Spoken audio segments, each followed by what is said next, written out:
Assalamualaikum warahmatullahi wabarakatuh. Yang pertama yaitu yang saya hormati dosen pengampu yaitu Ibu Happy Okmarisa MPD dan teman-teman sekalian. Kami dari kelompok 7 yaitu yang beranggotakan Alfiah Islamiyah, saya sendiri yaitu Liza Oktaviana dan Novrianti. Di sini kami akan membahas mengenai catatan kaki atau footnote.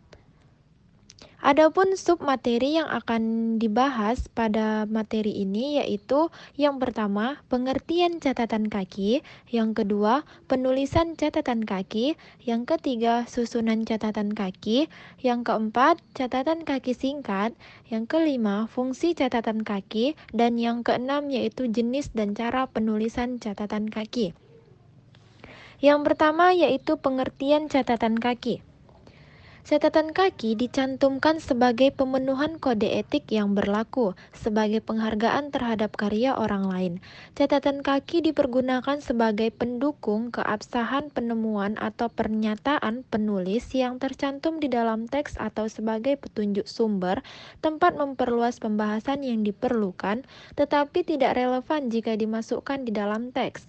Penjelasan ini dapat berupa kutipan pula, referensi silang, yaitu petunjuk yang menyatakan pada bagian mana atau halaman berapa. Hal yang sama dibahas di dalam tulisan, tempat menyatakan penghargaan atas karya atau data yang diterima dari orang lain. Catatan kaki dapat dibedakan menjadi dua jenis, yaitu catatan kaki referensi, yaitu berisi tentang catatan sumber yang dikutip. Yang kedua, catatan kaki isi, yaitu berisi komentar terhadap konsep yang kita kutip atau catatan tambahan yang sifatnya melengkapi tulisan. Baiklah, selanjutnya akan dibahas oleh teman saya Alfiah Islamiyah. Baiklah, saya Alfiah Islamiyah akan melanjutkan penjelasan dari teman saya Liza Oktaviana, yaitu masuk ke pembahasan yang kedua, yaitu penulisan catatan kaki. Catatan kaki dicantumkan pada kaki halaman karangka atau di setiap akhir bab karangka. Jika menggunakan komputer, tekanlah tombol insert, referensi, lalu pilih footnote atau endnote. Gunakan alinea menjolok.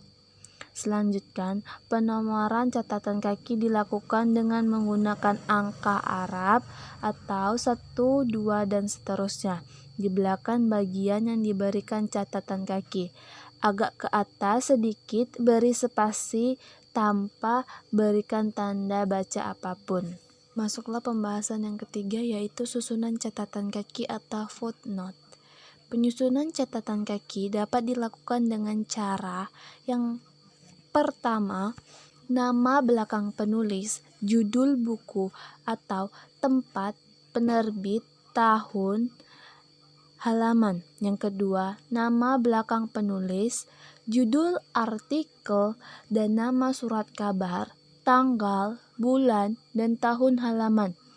Yang ketiga, nama belakang penulis, judul artikel, dan nama majalah, edisi, atau nomor halaman. Yang keempat, nama belakang penulis, judul artikel, dan nama antologi dan penulis, atau tempat penerbit, tahun, halaman. Yang kelima, nama belakang penulis, judul makalah, nama publikasi, halaman.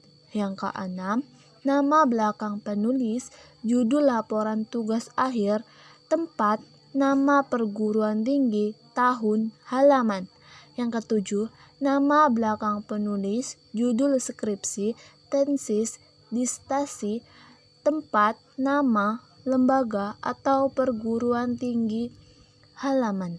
Yang kedelapan, nama belakang penulis, judul artikel, dan alamat website internet. 4. Catatan kaki singkat.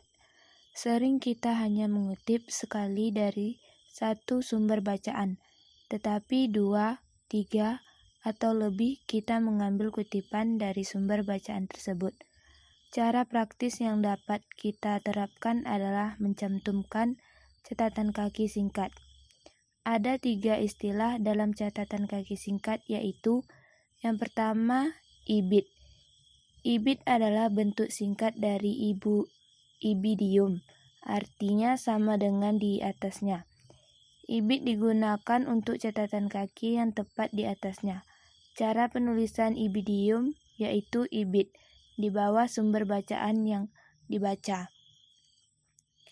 Yang kedua yaitu lokcit, adalah bentuk singkat dari loco citati, artinya tempat yang telah dikutip.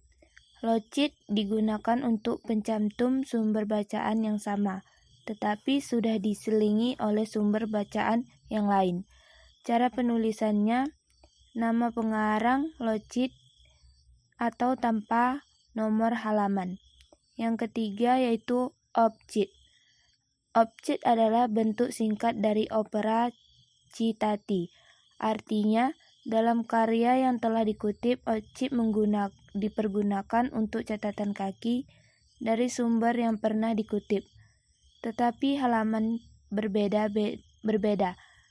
Telah disisipkan catatan kaki dari sumber lain, umumnya nama pengarang, obcit, dan nomor halaman.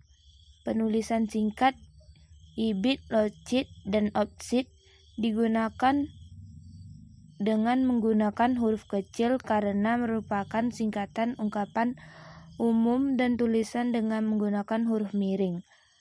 Karena berupa istilah asing, berikut contoh penerapan notasi ibid, lokcit, dan obcit. Perhatikan contoh footnote pada makalah bab 1 pendahuluan dan penjelasan. Yang kelima yaitu fungsi catatan kaki.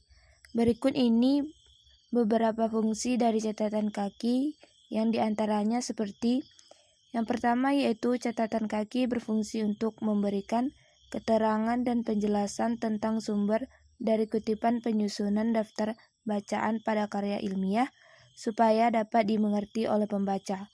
Yang kedua yaitu untuk menghargai sumber kutipan yang dikutip, supaya pembaca karya ilmiah mengetahui sumber kutipan yang digunakan. Yang ketiga yaitu dan untuk menunjukkan referensi lain supaya pembaca karya ilmiah dapat mengetahui ulasan yang lebih jelas mengenai istilah yang digunakan. Yang terakhir yaitu baca juga artikel yang mungkin berhubungan. Dan yang keenam yaitu jenis catatan kaki. Ada dua jenis catatan kaki yang biasa digunakan dalam penulisan karya ilmiah. Yang pertama, catatan kaki lengkap, yaitu ditulis lengkap dengan mencantumkan nama pengarang, judul buku, nama, atau nomor seri jika ada, jumlah jilid jika ada, nomor cetakan, nama penerbit, tahun terbit, dan nomor halaman. Yang kedua yaitu catatan kaki singkat, yaitu ditulis singkat dan terdiri dari 3 macam, yaitu ibid, obcit, dan lokcit. Selanjutnya, adapun beberapa soal yang kami lampirkan, yaitu mengenai catatan kaki atau footnote. Baiklah, itulah presentasi dari kelompok 7. Lebih dan kurangnya kami mohon maaf. Saya akhiri. Wassalamualaikum warahmatullahi wabarakatuh.